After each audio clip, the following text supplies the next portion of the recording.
ሰላም መንግስት ከኮንዶሚኒየም ጋር በተያያዘ አዲስ መረጃ ይፋ አድርጓል። በዚህ መረጃ መሰረት የኮንዶሚኒየም ክፍያን በተመለከተ የወለድ ጭማሪ እንደሚኖር ሲያሳውቅ የበርካታ ቤቶች ግንባታ መጀመሩንም ሰምተናል። በሌላ በኩል ደግሞ ከነዳጅ ግብይት ጋር በተያያዘ አዲስ ብድር መቅረቡን ያገኘነው መረጃ ያመለክታል። ከኮንዶሚኒየም ወለድና ከነዳጅ ብድር ጋር የተያያዙ ዝርዝር መረጃዎችን አንድ በአንድ ወደ እናንተ እናደርሳለን። እስከ መጨረሻው አብራችሁን ቆዩ። የኮንዶሚኒየም ወለድ ሊጨምር መሆኑ ተነግሯል።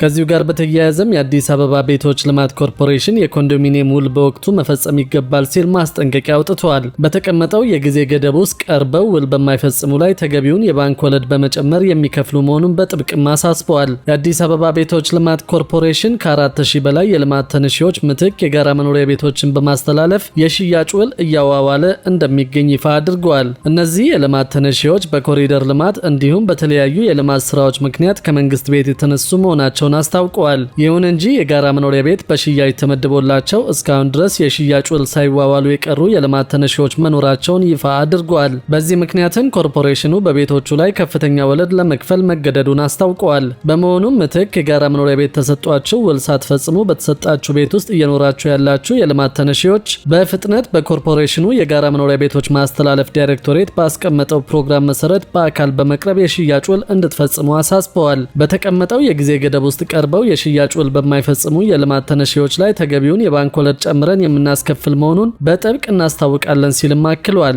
የልማት ተነሺዎች ለውል ሲመጡ ማሟላት የሚገባቸውን መረጃዎችም የአዲስ አበባ ቤቶች ልማት ኮርፖሬሽን ይፋ አድርጓል። በዚህም የልማት ተነሺዎች እጣው የደረሰው ግለሰብ ውል ለመፈጸም በአካል መቅረብ፣ የታደሰ የነዋሪነት መታወቂያ ዋናና 2 ኮፒ፣ የጋብቻ የምስክር ወረቀት ዋናና 2 ኮፒ፣ ያላገባ ከሆነ 6 ወር ያላለፈው የምስክር ወረቀት፣ ያገባ ከሆነ የትዳር አጋር የታደሰ መታወቂያ ዋናና 2 ኮፒ፣ በውክልና ከሆነ ደግሞ የውክልና ሰነድ ዋናና 2 ኮፒ፣ የተወካይ የታደሰ የነዋሪነት መታወቂያ ዋናና 2 ኮፒ፣ የወካይ መታወቂያ 2 ኮፒ፣ ከወረዳ ተሞልቶ ታሽጎ የሚላክ ቅጽ 09 ዋናና 1 ኮፒ፣ የቀበሌ ቤት ኪራይ ውል ዋናና 2 ኮፒ፣ እጣ ያወጡበት የኮንዶሚኒየም ቤት እጣ ዋናና 2 ኮፒ፣ ወቅታዊ የሆነ 4 ጉርድ ፎቶግራፍ፣ ፍቺ ካለ በፍርድ ቤት የጸደቀ ፍቺ ዋናና 2 ኮፒ፣ የንብረት ክፍፍል ዋናና 2 ኮፒ፣ የአባት የእናት የትዳር አጋር ከሞተ የውርስ አጣሪ ሪፖርት ዋናና 2 ኮፒ፣ የወራሽነት ማስረጃ ዋናና 2 ኮፒ፣ በመጨረሻም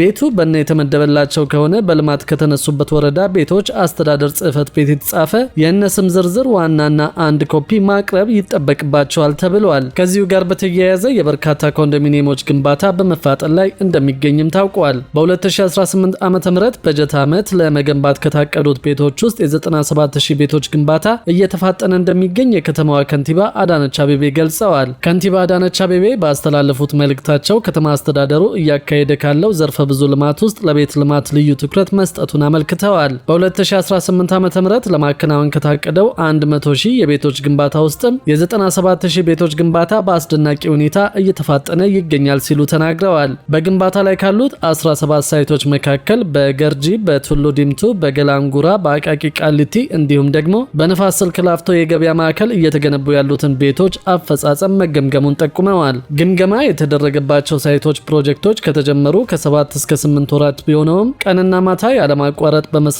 እጅግ ትጉ በሆኑ ኮንትራክተሮች፣ ማህበራት፣ አማካሪዎች፣ ትጉ አመራሮችና በዘመናዊ ቴክኖሎጂ በመታገዝ በአሁኑ ወቅት አበረታች ደረጃ ላይ መድረሳቸውን ገልጸዋል። በሳይቶቹ ከ200,000 በላይ ለሚሆኑ ዜጎች የስራ ዕድል መፈጠሩንና በርካታ ኮንትራክተሮችና ማህበራት በአዲስ የስራ ተነሳሽነትና በትጋት እየሰሩ ይገኛሉ ብለዋል። የከተማ አስተዳደሩ ትኩረት የቤቶቹ ግንባታ ፍጥነት ላይ ብቻ ሳይሆን ከቤት አቅርቦት የዘለለ በተሻሻለ ዲዛይን ጤናማ ውብና ዘመናዊ የመኖሪያ መንደሮችን መገንባት ላይ እንደሆነ ተናግረዋል።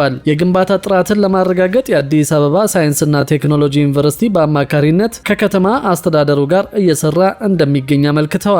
እየተገነቡ ካሉት ቤቶች ውስጥ 50,000ዎቹ በከተማው በጀት የሚገነቡ ሲሆን የተቀሩት 50,000ዎቹ ደግሞ የሚገነቡት በመንግስትና የግል አጋርነት መሆኑ ተጠቁመዋል። ቀደም ባሉት ዓመታት እንደዚህ አይነት ሰፊ የቤት ልማት አይደለም በከተማው በጀትና በአንድ ዓመት ቀርቶ በተለመደው የባንክ ብድር እንኳን በየ5 ዓመቱ 100,000 ቤት ተሰርቶ ቢሆን ኖሮ ዛሬ በሚሊዮኖች ተመዝግበው ለረጅም ዓመታት እስከ ዛሬ የሚጠባበቁና ከ60 ቢሊዮን ብር በላይ የኮንዶሚኒየም የቦንድ ዕዳን ተረክበን ለመክፈልና ለማስተናገድ ባልተገደድን ነበር ብለዋል። አሁን እየተገነባ ያለው ቤት ከነዋሪዎች ሰፊ ፍላጎት አንጻር አቅርቦቱ ገና ቢሆንም የቤት ችግርን በዘላቂነት የመፍታት ስራውን ይበልጥ ተጠናክሮ እንደሚቀጥለው ነው ከንቲባዋ በመልእክታቸው ላይ ያሰፈሩት። በሌላ በኩል ደግሞ ከነዳጅ ግብይት ጋር በተያያዘ አዲስ የብድር ጥያቄ በስፋት እየቀረበ መሆኑን ሰምተናል። በመካከለኛው ምስራቅ ጦርነት ሳቢያ የጨመረውን የነዳጅ ዋጋ ተከትሎ የነዳጅ ብድር ጥያቄ የሚያቀርቡ የተለያዩ ሀገራት መሆናቸው ታውቀዋል። በመካከለኛው ምስራቅ እየተካሄደ ያለው ጦርነት በዓለም አቀፍ የነዳጅ ዋጋና በአቅርቦት ሰንሰለት ላይ በፈጠረው ከፍተኛ ጫና ምክንያት ከ12 በላይ የሚሆኑ ሀገራት አዲስ የብድር ድጋፍ ለመጠየቅ መገደዳቸውን የዓለም አቀፉ የገንዘብ ድርጅት IMF ዋና ዳይሬክተር ክሪስታሊና ጆርጂየቫ አስታወቁ። ዋና ዳይሬክተሯ በዋሽንግተን ዲሲ በሰጡት መግለጫ በተለይም የሳህራ በታች የአፍሪካ ሀገራት ለዚህ ቀውስ ማስተገሻ የሚሆን ከፍተኛ የገንዘብ ድጋፍ እየፈለጉ መሆኑን ጠቁመዋል። እንደ ድርጅቱ ግምት ጦርነቱ ያስከተለውን የኢኮኖሚ ድንጋጤ ለመቋቋም ከ20 ቢሊዮን እስከ 50 ቢሊዮን ዶላር የሚደርስ ተጨማሪ የፋይናንስ ፍላጎት ሊኖር እንደሚችል የተገመተ ሲሆን ይህም አዳዲስ የብድር ፕሮግራሞችን መቅረጽን ወይም ነባር የብድር ስምምነቶችን ማሳደግን ሊያካትት ይችላል ተብሏል። በተለይ የሆርሙዝ የንግድ መስመር መስተጓጎል በዓለም አቀፍ የንግድ ፍሰት ላይ የሚያሳድረው ተጽዕኖ አሳሳቢ መሆኑን የገለጹት ጆርጂየቫ ጦርነቱ በአፋጣኝ ቢቆም እንኳን የነዳጅና የጋዝ አቅርቦት ስርጭት ወደ ቀድሞ ሁኔታው ለመመለስ ረዥም ጊዜ እንደሚወስድበት አስገንዝበዋል። በዚህ ምክንያትም የ2026 የዓለም ኢኮኖሚ እድገት ቀደም ሲል ከተተነበየው 3.1 በመቶ ዝቅ ብሎ ወደ 2.5 በመቶ ሊወርድ እንደሚችልና የነዳጅ ዋጋም በአማካይ እስከ $100 ሊደርስ እንደሚችል ተተንብየዋል። ከዚህ ጎን ለጎን IMF የኢትዮጵያን የኢኮኖሚ እድገት በተመለከተ አዲስ ትንበያ ይፋ አድርጓል። በዚህ መሰረት ዓለም አቀፉ የገንዘብ ተቋም የኢትዮጵያ ኢኮኖሚ በተያዘው የአውሮፓውያን ዓመት በ9.2 እድገት ከአፍሪካ ቀዳሚው እንደሚሆን ተንብየዋል። በዓመቱ የአፍሪካ